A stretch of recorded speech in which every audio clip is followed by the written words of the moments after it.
our technician. I see. He helps with all of the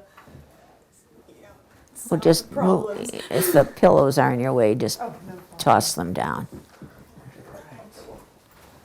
So it's okay if you sit there? You want it to be closer because it's all contained? Yeah, it's all her sound. I'm just monitoring over here and adjusting levels. So. Awesome. All right. Well, once again, my name is Katya. I am a participant of a field school in Milwaukee this summer, but I'm not from Milwaukee, so this is a very new experience for me, and I found it very interesting learning the history of this neighborhood, especially the Villa Terrace. Before we begin, I do have to ask for a verbal consent of your voluntary participation in this study. Please know that there are no risks to participating in this. There are no real benefits except for enhancing the knowledge of this neighborhood of the Villa Terrace for the community, which is a wonderful goal. And also, this is not a confidential interview. We will be publishing what we are finding on our blog. We're going to hopefully be creating some documentaries, and we will be using names. And so if you are comfortable with that, if you can just state a verbal consent. Surely, I give my consent gladly to the project. Okay, thank you. And if you at any point wish to redact a statement or take something back, you can always contact our professor or Son. We will give you his contact information, and that will be no problem. Great. So just for introductions, would you mind stating your name and just tell us something about yourself? My name is DelphineCannon. I am 87 years old. I have lived in Milwaukee since I was a year old, and I have been at Villa Terrace for about 40 years in one capacity or another. Wow. How would you describe your relationship with the Villa Terrace? Well, it's been one of sheer joy.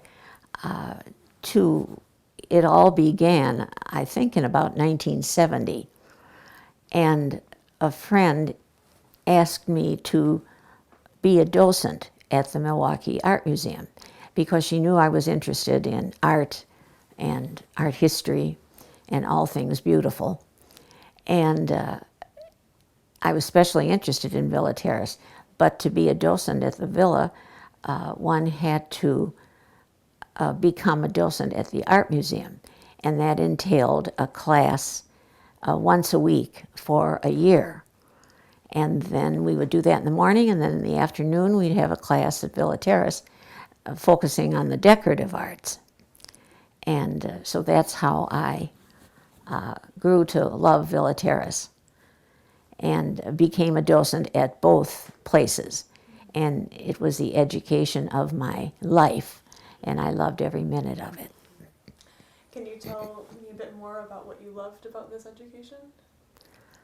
About the education? Mm-hmm. Well, I had not been an art history major, though I loved that, and I loved art, and we collected art. When we were married, we were always buying. You can see through the house some things. And so this gave me an art history course, really. And I kind of grew up. My father was a cabinet maker, and I was used to seeing around the house the furniture guides from the 18th century, and I thought nothing of them. But my mother would say, well, Frank, I think I like this time. And that might be Chinese Chippendale. Or the next time she'd take everything out, and then she would like Queen Anne tables. So all those names were so familiar to me, and I didn't think they were very special until I learned that those were the eminent cabinet makers of the 18th and 19th century. And I had grown up knowing those styles unbeknownst to me. So learning more about art just filled in all the many gaps, of course, I had in my education. And I loved giving tours, and some of the docents were a little nervous about giving tours to children and teenagers to keep their interest. But since I have 7 children, I was used to all the tricks to keep them interested and whatever. So I often chose to do those tours. And that was just lots of fun for me. Definitely. I've had a lot of experience teaching younger children as well, as a piano teacher and also as a babysitter. So Oh. what are some of the tricks you use to kind of keep control, keep them interested? Well, with with all ages, I think, you would bring them into the tour. You wouldn't lecture at them, as you know, and I might have them look for something, or who is the first one to find a red hat in a painting, or, silly little things like that. Or which one do you like the best, and do you think it's like any other one? Just to have them looking and being involved and not just standing there. And that seemed to work. Were you able to share the Villataires with your own children? Oh, yes. Our favorite Sunday afternoon thing was to visit the art museum. And so they grew up enjoying all the things I did, and then I was able to tell them more about it since I was getting to be so intelligent about art. Those programs are wonderful. And one of my daughters became an artist, and the rest of them are all pretty interested in art and antiques because they kind of grew up with that. Would you say that you having grown up with a lot of this information, a lot of the language used with new art, styles, furniture styles, you and your husband both wanted your children to have the same exposure? Yes, yes. And I remember we always collected Persian rugs. You can see them around the house. And when my first son went off to college, he wanted to take one of the rugs to his college dorm. And I said, oh, I don't think so. And he just took it as a matter of course. It wasn't special. He'd grown up with them and he liked them and he wanted one in his college room. And you know how some college rooms are at the University of Madison, or some of the homes they lived in were not too well kept up. So he was very disappointed, but he didn't go off with a Persian rug. What was the name of your husband, and what did he do? My husband was John, and he was an attorney, and he practiced in the neighborhood on North and Farwell, across from the bank. And he was a very interesting man with many facets, and he was a real people person and a historian. Nothing new ever happened in Milwaukee that we didn't go to see it. A new building, a new roadway, whatever. He kept me focused on what was going on. And he was very good about, he got to be more interested in art because of me, and I got to be more interested in other things because of him. And if we'd travel, we'd have sort of a point system. We'd go to a museum, and then he'd say, well, I think that was 2 points. Now, you have to go and see some engine house somewhere. So that was how we worked out our mutual interests. That's funny. And you said you have lived in Milwaukee since you were 1 year old. Yes. And your husband? Yes, he was also born in Milwaukee. How do you feel about Milwaukee as home in the community? Oh, I just love it. I can't imagine being anywhere else. 5 of my children are scattered around the country, but I could not imagine living in any of their locales. Where do they live? I have 1 in San Francisco, 3 in Florida, and 1 in New Jersey. Do they come to visit often? Yes, they're very good about that. My daughters usually come twice a year, and we get together a lot. Last year we had 2 weddings. one in San Francisco and one in Florida. So everybody went, every child, grandchild, and cousins. We always turn out. So that was like having 2 family reunions. But if nothing like that comes up, every other year we have a big family reunion and everyone comes, and there are probably 28 of us now in my immediate family. So we choose, we've been to Tucson, we've been to the Outer Banks, we've been up to northern Wisconsin, and we get a lot of housing to accommodate all of us. And then we reune for a week. So yes, I see them all often. That's great. Do they also feel the same way about Milwaukee in terms of what is new? They're always very excited to know what is new here. Yes, they love Milwaukee, and they keep track of the Packers and the Brewers and the basketball team, and they're very proud of having grown up here, and it's dear to their hearts. Since you have spent most of your life here, can you tell me a childhood memory of the city? Because there must have things that have changed or something that is unique from your childhood. I don't have a lot of memory of my childhood, unfortunately. I had a couple little, I suppose, mini strokes, and that seemed to have wiped a lot of memory. But when I just said baseball now, I remember my father taking me to Borchard Orchard, and that was what we called Borchard Field when the Brewers were a minor league team. And he was a great baseball fan, and so was my mother. And I remember going with him to Borchard Orchard and watching baseball. And that's an old Milwaukee memory.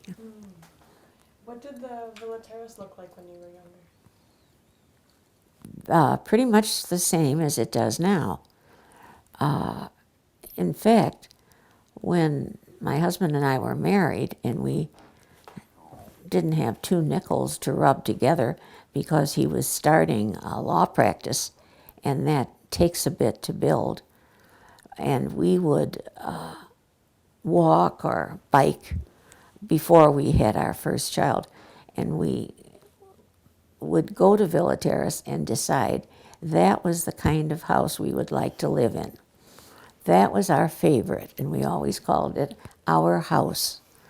And so it was so providential, perhaps, that I ended up working at Villa Terrace for 40 years. It was, he was always tickled about that.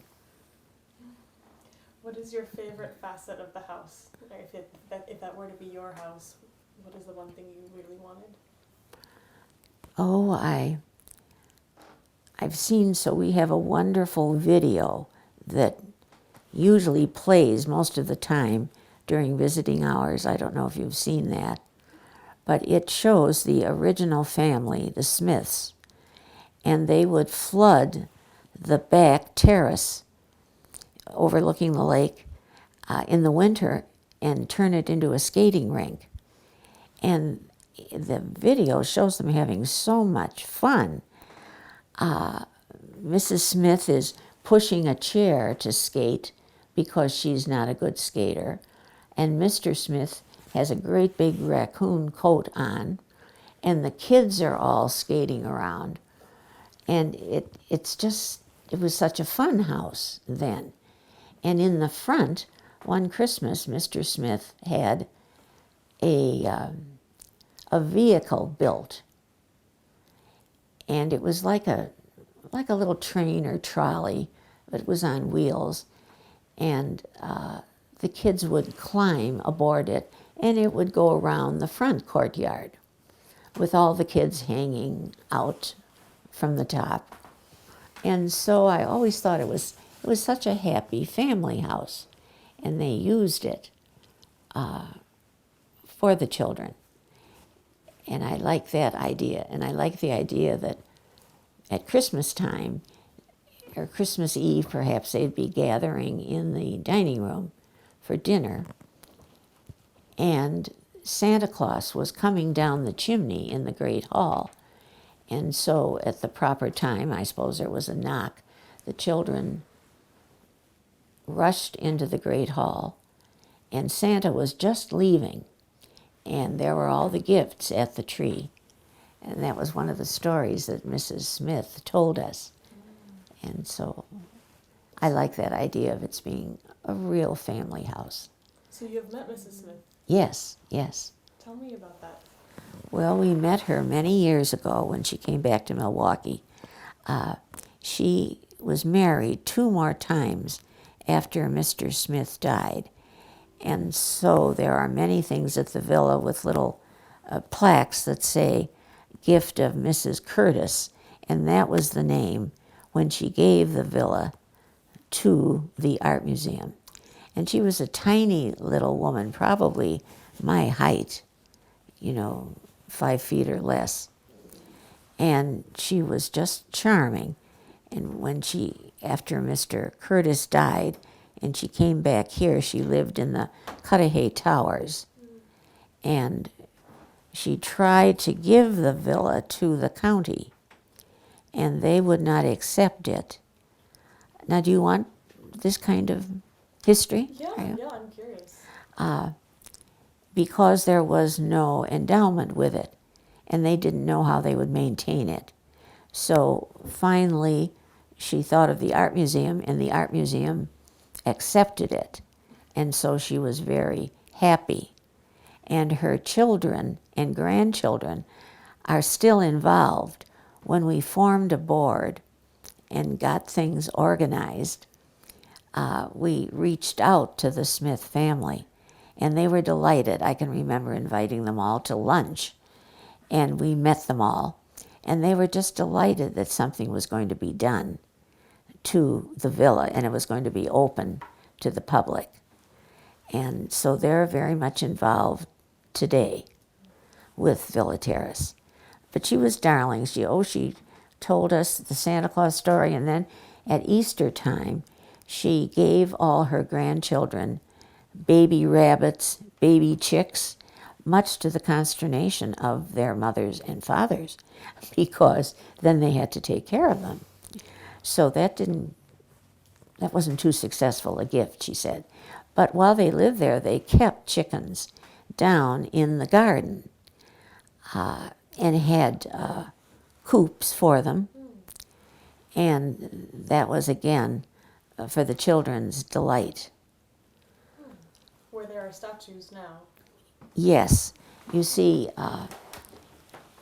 the Friends Board, decided to reclaim the gardens that you see now. That was just a jungle of dying trees, and you could not see the house from the lake. And so to enhance the villa and to encourage more memberships in the villa, we raised $1.8 million privately by ourselves. We did not ask the county. The county owns the grounds, and the county owns the villa. But they don't have the money to maintain it. So that's why 20-odd years ago we formed a Friends Board, and that was to administer the villa, to raise money, to have docents' tours, everything that goes with making it a public entity. And so we raised this money and had tons of wonderful volunteer help. We discovered there are so many gardeners in Milwaukee, and so we got lots of volunteers who would come every Saturday morning. Husbands would bring their saws, and so most of the tree cutting in this jungle was done by volunteers. Then the county got interested when they saw that we weren't going to ask them for money, and they did some very wonderful things. They would supply a truck so that at the end of a work day, the logs and everything could be carried away to a spot that was proper. And then they began to repair. The roof needed a lot of work. The electrical system needed a lot of work. So they stepped in and did some of the work. So then we had a nice working partnership. And we created what you see now, this perfectly beautiful 16th century Italian garden. Italian gardens were symmetrical, and you see how ours is so symmetrical with the allays of trees and the water stairs. We soon hope to have the koi back in the pond. We need to repair the water stairs and get the water running again and put the fish there as it was originally.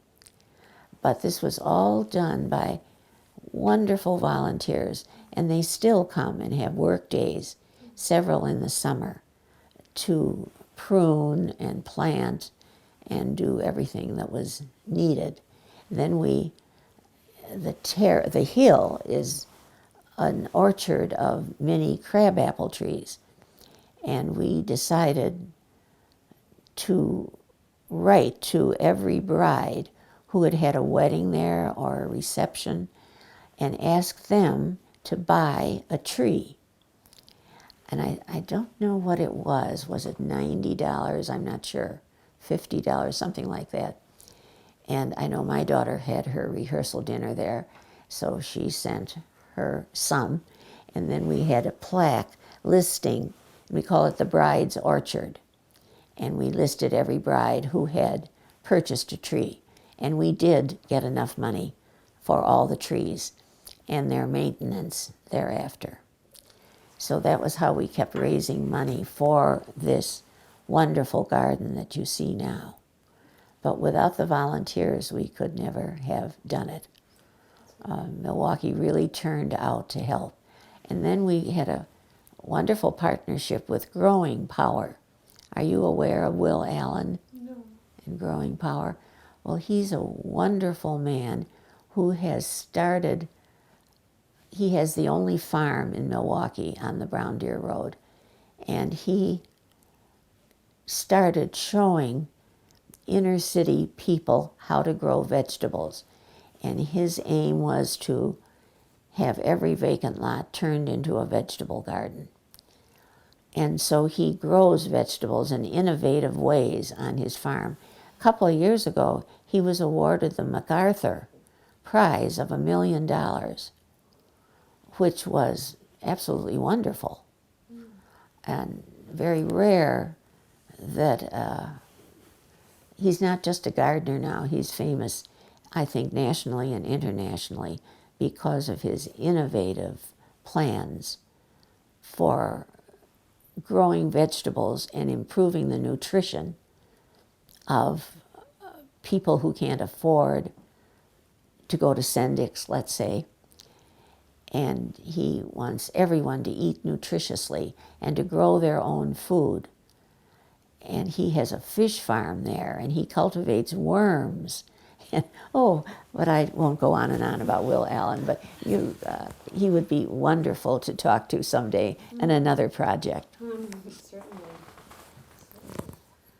You mentioned just before Growing Power just how much Milwaukee really came out to help restore and clean up everything at the Villa Terrace. Can you tell me more just about this community collaboration and how the neighborhood worked together, or how it improved or really solidified the relationships within this community? Well, going back to Growing Power, we invited inner city kids to come and work in the garden. And Will Allen, I think, chose them, and they loved it. And they would come in the morning, and our volunteers would teach them how to weed, how to prune, how to do simple things. And then they'd have lunch with the volunteers, and then we had transportation to get them back home. And I would be so thrilled if I were there on a Sunday afternoon and see children with their parents. And for inner city children, unfortunately, this was a treat to come to this big house that they considered a mansion. And I guess it is a mansion, isn't it? I mean, they hadn't the opportunity sometimes to do things like that. And to see this house overlooking the lake, this beautiful setting, and to think that they were helping, they were there and helping with the garden, and then bringing their parents to see what they had done. So that I thought was a wonderful outreach. And we encouraged tours, so lots of garden clubs from all the nearby states heard about this garden because it's the only 16th century style Italian garden in the Midwest. And so if you're studying garden architecture, you see the symmetry. There aren't a lot of flowers in Italian gardens. They rely mostly on greens and different shades of greens and textures and different kinds of trees. So I think every garden club in a 3-state area brought a tour to see our garden, and then they would donate. They were so tickled to have this here. And so we encouraged tours, and we had a lot of garden tours, and we would let all our city garden clubs know about it, encourage them to come with their neighbors. And so the interest grew and grew, and many who toured, we would always ask them if they were interested in helping us, either as garden workers or as volunteers, docents, whatever. And we had a docent class to train people to give the tours. And so it was not just an East Side project. We had people interested from all over the city, West Side, South Side, whatever. And that helped because many people had walked past Villa Terrace if they lived on the East Side, but it looked like a house, and we can't have signage. So there was a very unobtrusive sign, Villa Terrace Decorative Arts Museum, but I don't know how many people really saw that. So it increased, and then the media got hold of it, so there were lots of interviews, and lots of the radio and TV stations came and publicized it. So the interest in it grew and grew. And the Friends Board maintains the garden. The county does not help us now at all. And we need a gardener. And so it costs $50,000 or $60,000 a year to maintain that garden. And we raise that money on the Friends Board to maintain the garden so that it will be a gift to Milwaukee forever. What kind of things do you do for fundraising? Coming up in July is our largest fundraiser, and it's a gala, a dinner on, I should know the date, but I don't. And it's $250 a person. And we have a silent auction upstairs in the Great Hall and on the patio. And then they set up an enormous tent, and we have a glorious dinner, just a wonderful dinner. And then after the dinner, there's dancing and a live auction. And so that's our biggest fundraiser. And that is what really supports the garden. So we're working very hard now. The economy isn't as good, and our tickets aren't coming in as quickly as we would like. So our goal is usually to make $50,000 that night, because we look for sponsors too, to underwrite the food, the whole thing. And we really need to make that a success, because that's our big garden maintenance fundraiser. And we have other smaller ones during the years. There are two entities. There's the museum and there's the Friends Board. And the museum has some activities to raise money. And then the Friends Board has activities.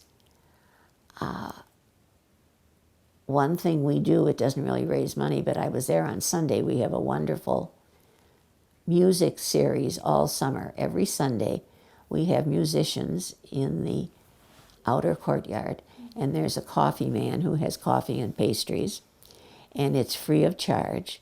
And we started that years ago to encourage membership, because once you're there, you love it.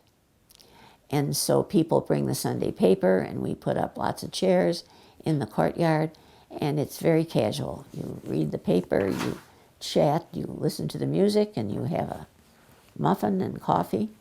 And we have usually around 150 people in and out every Sunday. That sounds fun. But it is fun. Come some I'll Sunday, come to Sunday. from 10 to 1. Then if you wish to enter the museum, then you must pay the admission fee or be a member. But to be out there is no charge. How great. That's a wonderful idea. Mm-hmm. You mentioned just now that there's the two entities, a museum, and then you have the Friends Board. Mm-hmm. Can you speak more to the relationship between the two, how you work together, or whether you have different agendas, or what your goals are? Well, I think we have different agendas, and I'm not sure I really want to speak to that. But our goals are to enable Villa Terrace to be here forever. And there is a dual board. We are connected to the Charles Alice. I don't know if you knew that. We're operated together. We're one entity. The Charles Alice Museum and Villa Terrace Museum are under one board. And but I think that's another story. Do you do any work at the Charles Alice Museum? No, I have always just been at Villa Terrace. From being a docent, before there was a Friends Board. You see, the Art Museum used to administer Villa Terrace. And Barbara Brown Lee, who just retired as the Curator of Education, was the curator at Villa Terrace. And she gave the classes and saw to it. But then the Art Museum divested itself of Villa Terrace, and we became an independent entity, and Barbara had to withdraw. And then an administrator was appointed. The first one was Ann Donovan, and she was that was a paid position, and then she gave the classes and took care of the exhibitions. And there was Ann Cole who did it until she died, and then they had several administrators until Barbara decided that it needed its own board, and that was in 1990. Barbara called me to come to a meeting, and Beth was there, Beth Chapman, whom you're interviewing, and 3 other people, and we formed the first board. So we would then administer and take care of the villa. And we did that. I think 20 years. I have a wonderful colored photo in my front hall that was given to the original members of the board. as a thank you. You'll like to see that. It's Yeah. stunning. And I'd love to see that. anyhow, so we've had the board for 20 odd years. But that was how it all began. So now as I say, we're no longer attached to the Art Museum, but we have a good working relationship with the Art Museum. And Laurie Winters came over and lent us paintings, and because in this division, some things went back to the Art Museum, but I don't want to get into that. But now we have a very nice working relationship, and I hope we will have a curator soon. The manager has decided that this year we have 4 exhibits a year, and they will be curated by a different person. But we really need our own curator, because staging exhibitions is a big job, and that's what keeps people coming, because they want to see something new, and an exhibition does that. Along with just the beauty and grandeur of the place and its history, because the history of it is most interesting.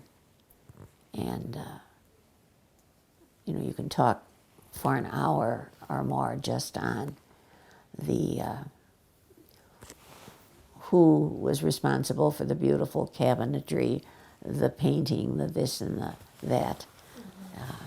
It was... are you interested in that at all? Well, I was just about to say I come from a little bit of a museum background, and so I do know just how complicated organizing exhibits can be, and how the whole selection process is all very political. And the fact that there are several homes, at least that I visited abroad, that have been turned into museums, very wonderful places of residence that now are exhibiting artwork and things like that. So it is very nice for me to see that there is something like that here in the States, in Milwaukee. Yes. But the paintings are not original, right? They keep coming from the art museum? Oh, they're all original paintings. No, they But were original to the house, I'm No, sorry. no. There are 2 that are original to the house. Which ones are those? They're on the west wall, and they had been. We found them in the state capitol in Madison, and they were brought back to Villa Terrace, and they are original to the house. Most of the furniture that you see is original to the house. Some of it is antique, some of it is reproduction, but it was all there. I can't think of the name of the architect, which is terrible. It's always on the tip of my tongue. David Adler, thank you. This is the only David Adler home in Milwaukee. He had his first offices here on Prospect Avenue, but then he moved to Chicago. And so there are a lot of David Adler homes in Chicago, but we're the only one here. And when the Smiths engaged him, they had 2 pieces of property, one out in Fox Point and this one. And he said, no, I will build you a house on this one, because he said, I will build you a Mediterranean villa overlooking the sea. And they named it Sopra Mare, over the sea. And what David Adler said, you did. And so they got an Italian villa, because that was what he thought was most suitable for the space. And he was unusual, as you may know, because he did everything, and that was his hallmark. He not only drew the plans, but he did, or his sister in some cases, did the landscape architecture, and they chose the furniture that would suit the house. And that was unusual for an architect to do in those days, and still today, I think. And so he did go to Italy and found some of the furniture there. It was at a time after the war, and the Italians were impoverished, and they were willing to sell some of their things. So there's a wonderful big bread cupboard in the front hall that's original, that was bought in Italy and shipped. And all of the tiles are Italian that you see. In the front courtyard, it's stones from the beach at Lake Michigan. Mrs. Smith's story was that she had the children go to a park in Fox Point that had black and white stones and fill their pails so they could at least help. So the front courtyard is made of stones from our beaches. That's great. And I do know that the beach was included as a part of the original property, and then it was turned into the public beach. Yes. Tell me what the experience is like to be on the beach that low down looking up at this magnificent house. Well, it's magnificent now. And because, as I said before, you couldn't see the house because of this jungle. And now you have this wonderful, clear view. And when the Smiths built the house, Lincoln Memorial had not been there. So that was why their property went to the water, because that road was not there. It's hard to believe that it wasn't there, because it's been there as long as I can remember, I think. But they must have had a wonderful time going down the hill and out to the water. You know, it was, even though it's so impressive, as I keep saying, it was a family house, and they treated it as such. So they must have had wonderful times. Certainly. Do you have any memory of what kind of celebrations or parties would happen there? Or gatherings? Yes, their daughters had they were all debutantes, and they had their debut parties there. And I can just see all the trees strung with little lights, and we have a lot of photos on the video of parties there.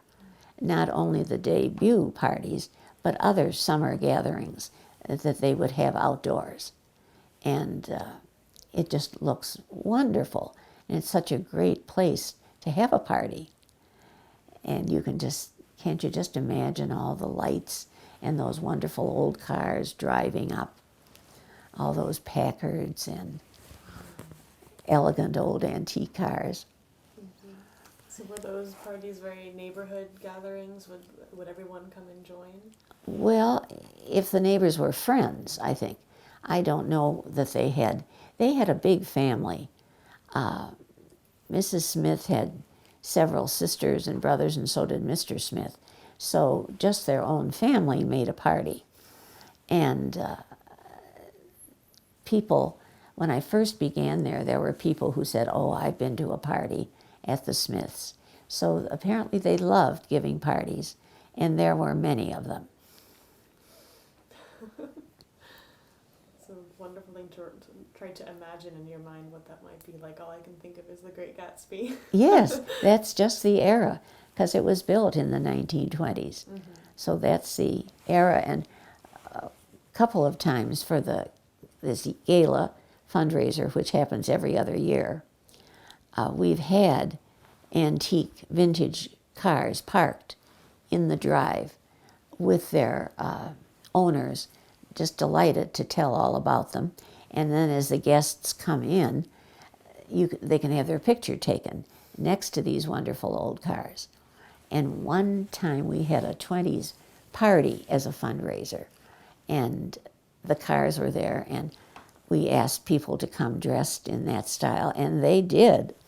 And they found all the 20s dresses, the straight line and knee length and fringe, kind of a shimmy fringe.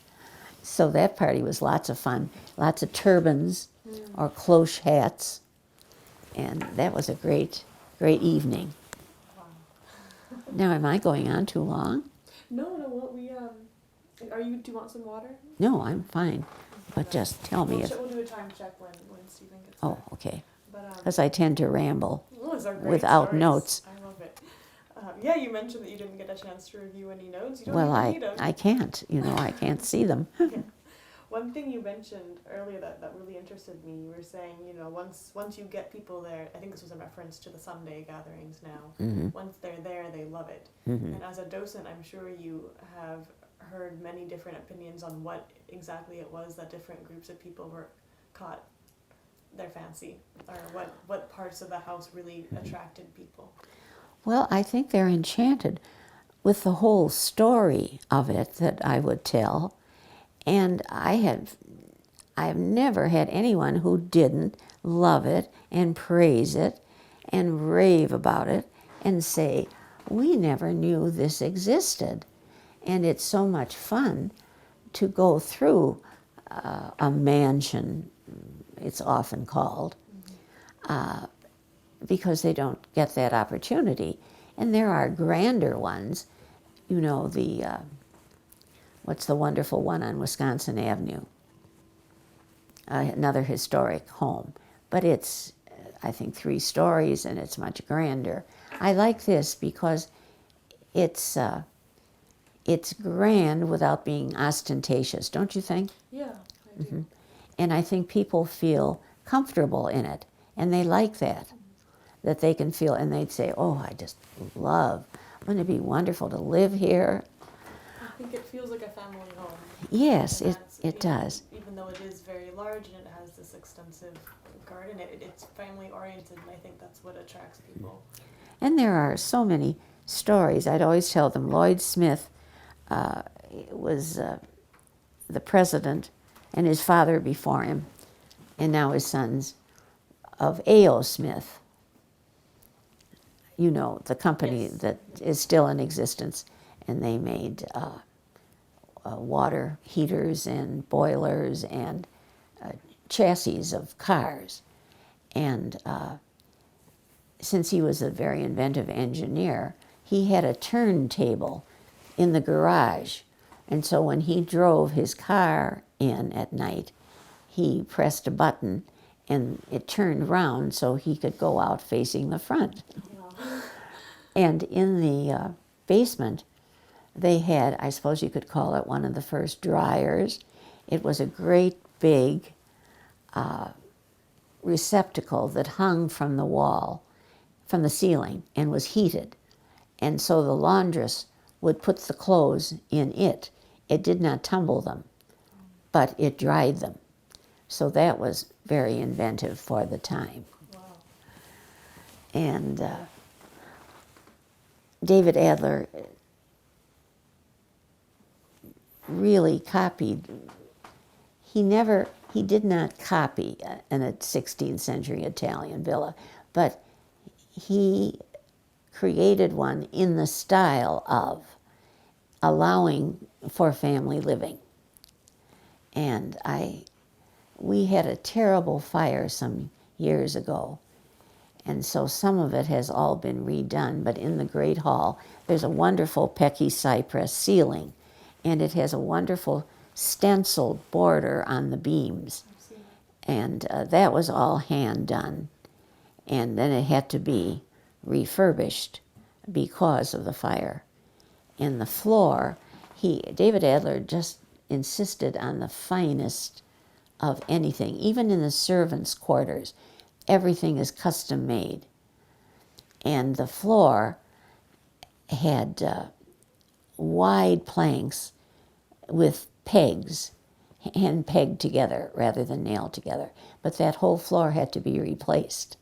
So that's not the original floor, but they used wide beams and pegs, but I suspect there's a little more nailing done than it was originally.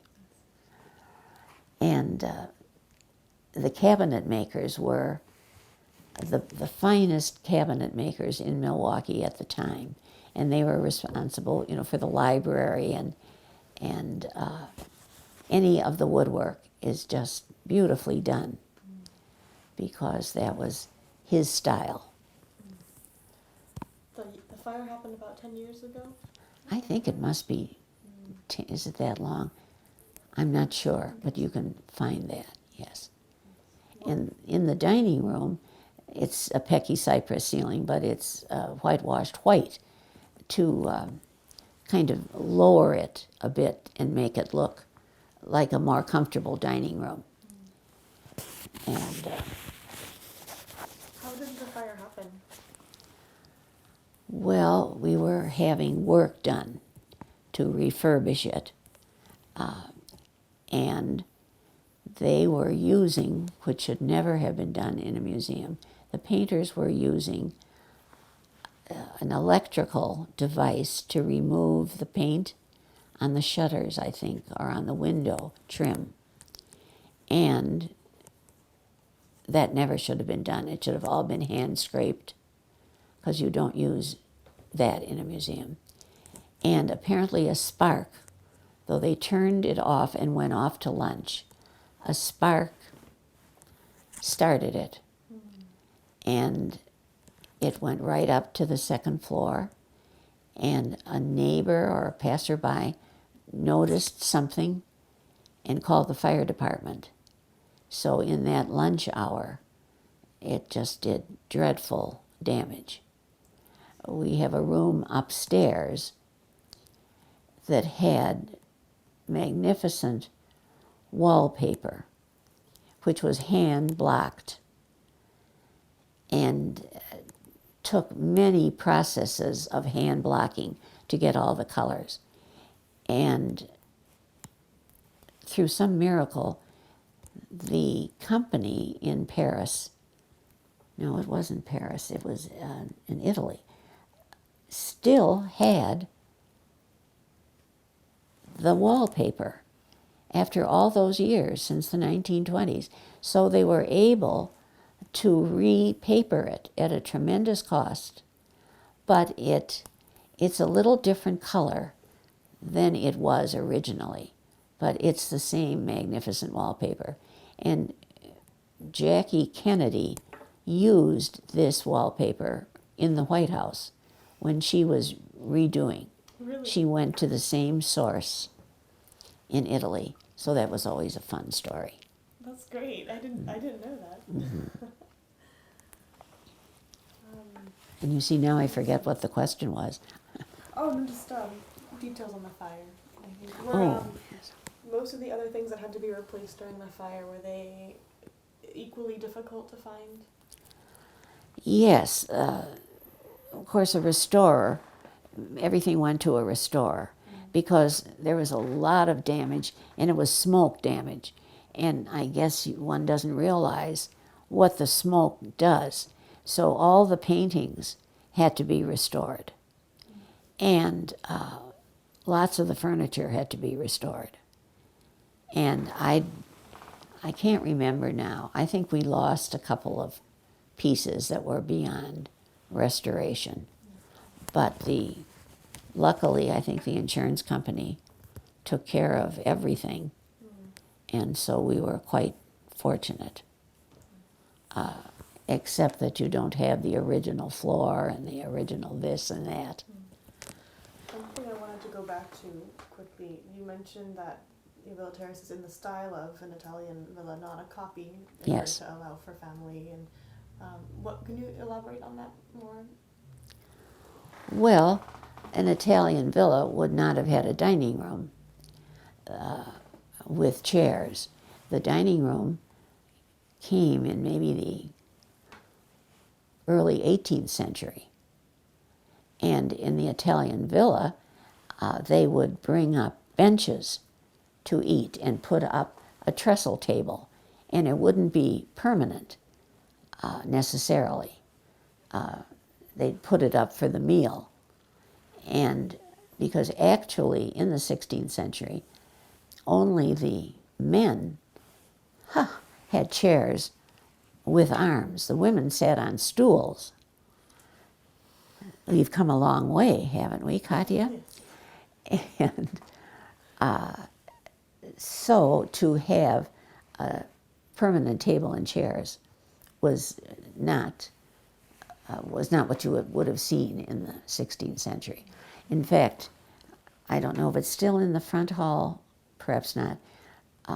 We had a bench that opened up for storage, and that would have been used for seating for the women.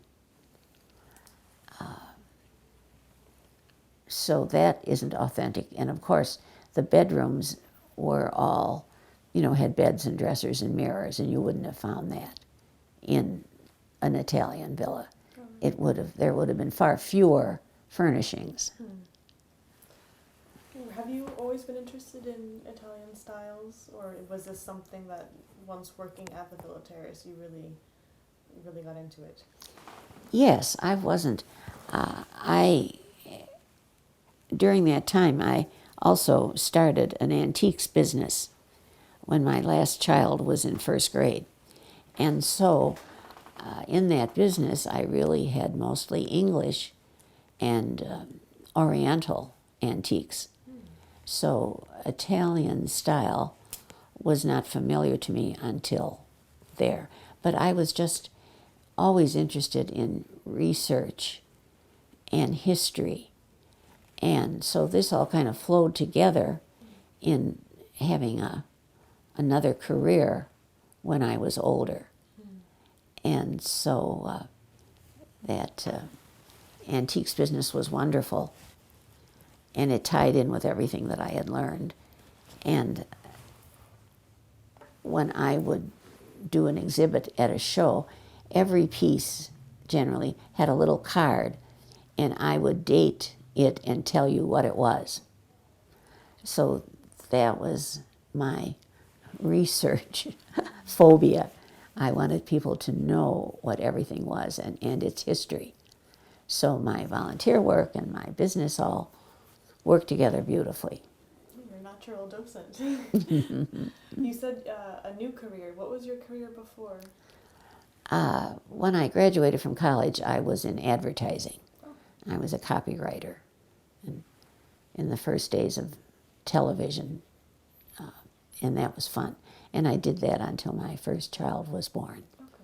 So, but that all helped, the writing part. I always liked to write. So that also tied in. Wonderful stories. I think, do you have any other side story or some additional memory to conclude? Oh, not really.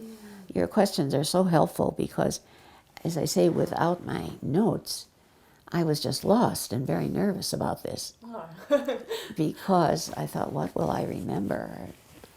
But you're such a skillful interviewer that it went very well. I'm very nervous. Oh, you are. I was the one who was nervous. I couldn't wait till it was over.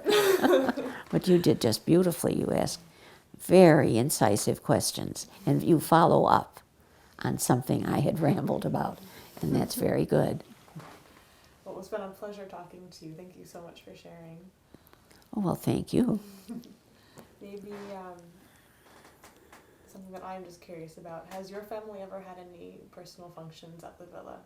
Yes. Yes. Well, yes, we had my youngest daughter's wedding reception there. Right. Because her husband, when you asked me about liking Milwaukee, her husband is from the East, and he absolutely loves Milwaukee. And Claire was so happy that he liked it so much because then she knew they'd visit often. Well, he was crazy about it, and he couldn't wait to have all his friends come to the wedding. He just thought it was the most wonderful city he'd ever discovered, and he had traveled widely. And he loved the architecture, and he had his friends all rent bikes and take a tour of the East Side. And he loved Villa Terrace. He couldn't believe that we could have a rehearsal dinner in such a wonderful place.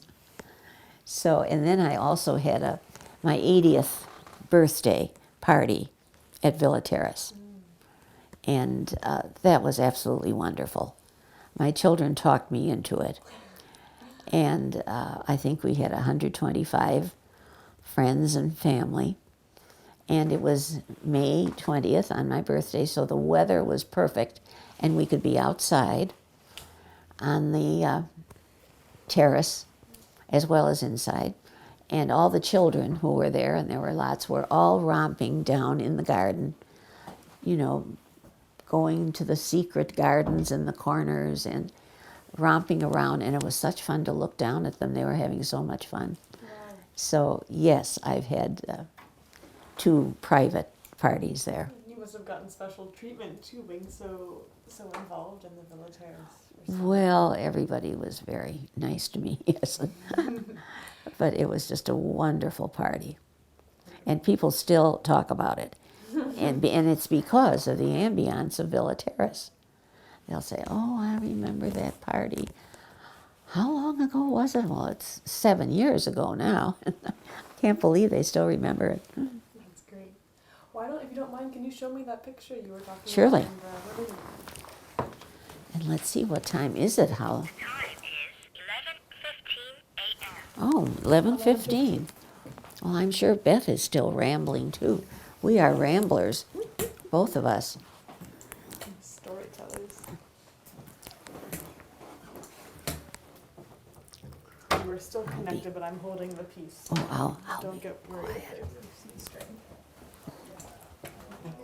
I want Katia and you to see this photograph.